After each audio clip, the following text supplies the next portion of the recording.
Welcome back to another HiFi-Tom video. To cut it short, for 95% of you out there, this product is gonna be an amazing addition to your hi-fi system. Because today I want to talk about room acoustics. And to be honest, the most of us are rather lazy when it comes to room acoustics. And I fully get it. It's a lot of effort. So when you look into the forums or on Facebook, you see many people having, I don't know, curtains, carpets, furniture, maybe absorbers, maybe diffusers. But when it comes to bass, there's not that much treatment going on, because I understand it. It's a lot of effort and it takes up quite a bit of space. It takes quite a bit of your real estate away. But it's so much worth the effort, you will not believe it. Not only because the bass gets tighter, more precise, more crisp, more dry, quicker, but also because everything improves. The soundstage improves. The ability to discern micro detail gets better. It's really unbelievable. But you have to invest the real estate. When I planned this room, and I had an acoustic professional support me with that, they proposed 14 bass traps, 1 meter high, 40-ish centimeters in diameter.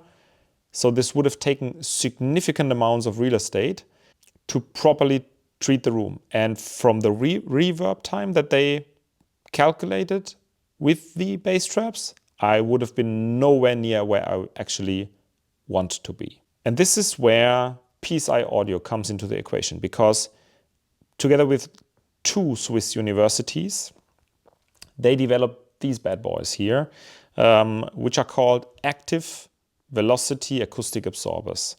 And they claim a more transparent imaging, less frequency masking, a more effective treatment of room modes.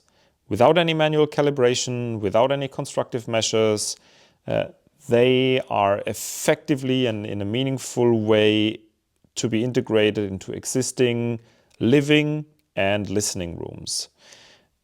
The result you should get is tighter bass, less masking effects, and an effective way to treat room modes. Sounds nice, but I'd say that's enough marketing talk for one video. I'm pretty sure you want to know how it sounds. And this is what we're going to talk about right now. The first track I want to talk about is from a young Polish artist called Marcin. I will not pronounce the last name. And when I listen to that in that room, it's amazing, but there are resonances. This is, in an audible way, activating my room modes. And this means that it will also smear detail in the mids and in the highs, especially around the 1 minute mark. This is very well audible because the room modes are significant in that area.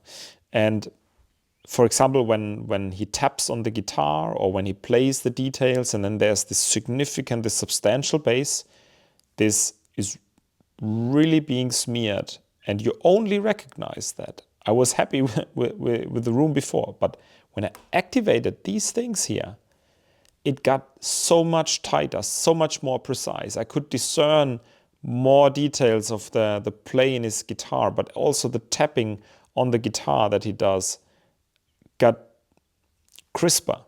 It was really remarkable. But now let's go to a bit more difficult, quicker kind of bass. And there I want to talk about Gojira's Amazonia. The hits on the bass drum, they immediately get tighter and develop more pressure. It obviously removes some of the elimination that's going on. And the individual beats on the drums get more discernible from each other, which is really cool, especially at around 1 minute 20, when there's this little drum intermezzo, I want to call it. The spatial information, the sound stage is getting far better. You get a better idea of where the drums actually stand on the stage. And the bass really flows nicely into the room, far quicker than I'm doing that here, but each and every bass, rather than being such a smeared mesh of individual beats, it's the individual beats that are coming. And it's just beautiful. But also with electronic music mixed with voice. Marianne Hill's All Night Long is a really cool track for that. Her voice gets more focused, more precise. The stage is better positioned, which is incredible. I did not expect that, but the best metaphor I can come up with is when I sit here and listen, you see the large window. When I look outside, it's a 3-layered glass window. My reflection is blurred because of the 3 stacked reflections. And when I activate the AAVAs, it sounds like if it were just one mirror reflection rather than the 3-layered ones. And this is really impressive. But of course, also the bass, the beats get more precise. They are better structured. The body's better painted, more discernible. It's really impressive. I could talk about so many more tracks, but the last one I want to talk about, because this also made me think about a really cool metaphor to explain what these things do, is Ghost Rider, Make Us Stronger. The bass gets more focused, the beats get harder and more precise. And of course, all of that is electronically made, but the best metaphor I could come up with, and this was during the track, was when you hit a kettle drum with the stick, imagine wrapping that with a piece of cloth, maybe a couple of layers of cloth, and you hit the kettle drum. Of course, you get a beat, right?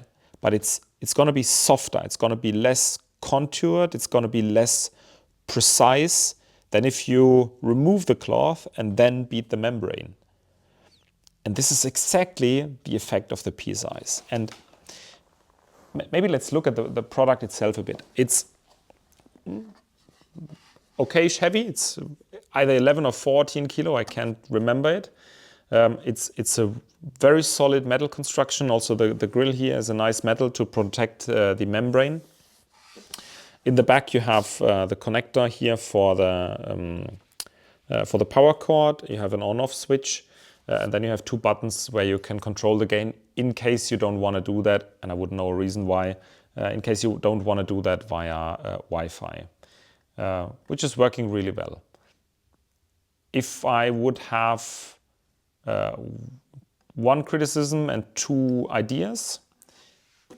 Criticism, the power switch feels too cheap for the price point that they are asking for. Is it a big deal? No, but come on, do something better. And then don't hide it back here, but put it here on the back plate so that you can reach it. Usually these are facing towards the wall, so honestly, just put the switch here so that it can easily be activated. And what I think would be really cool, but it's a small thing, a trigger input would be cool so that you can automatically activate those things when you power up your hi-fi system. But honestly, with a smart socket, you can easily get away and fix that. And I would anyways not power them via your hi-fi system, but you use ideally another, how do you call that, a loop or a circle of power.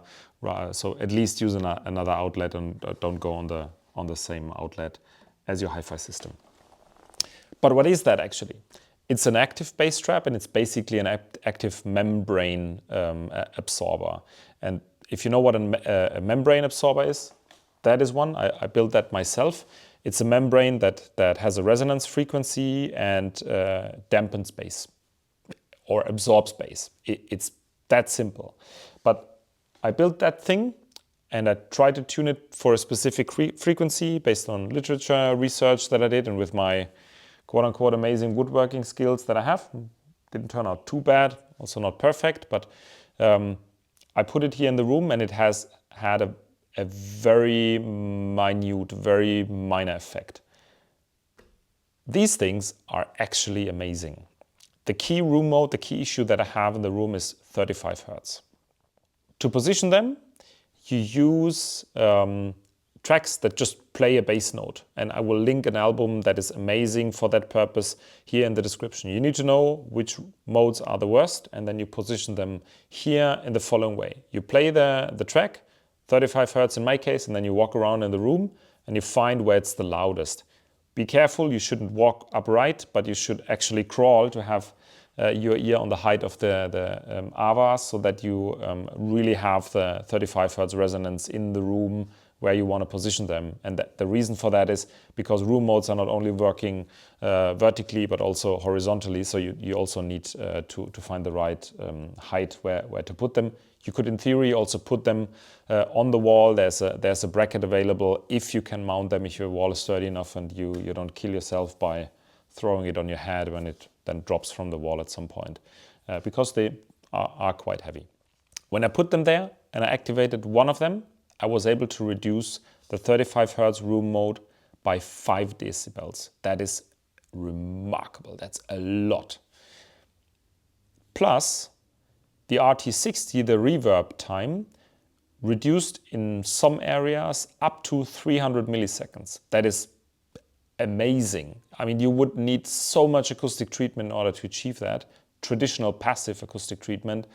It's just amazing. And with 2 of them, I got a clarity in my soundstage. I got a tightness in my bass that is just amazing. Unfortunately, the 2 that I have, this one and the one here in the back, I have to send back tomorrow. But honestly, they have to come back. It's not a question if I buy them, it's a question when I will buy them. But it's such an amazing addition. It saves you so much room. It saves you so much hassle. It's just beautiful. It's a really cool product. It's on the pricey side. One of those things costs roughly 3,500 euros. So it's a substantial amount of money. But if you're in the hi-fi game, if you anyways spend good amounts of money in your hi-fi system, then this is probably worth the money because of the effects that I described. If you liked that video, then please give it a thumbs up. I appreciate if you subscribe, especially English-speaking audience is really small still, but I appreciate each and every subscriber. Write below the video, give me a comment on what you think, how you treated your room, if you have those things, what your experience is. And then stay tuned until next time, and all the best. Bye.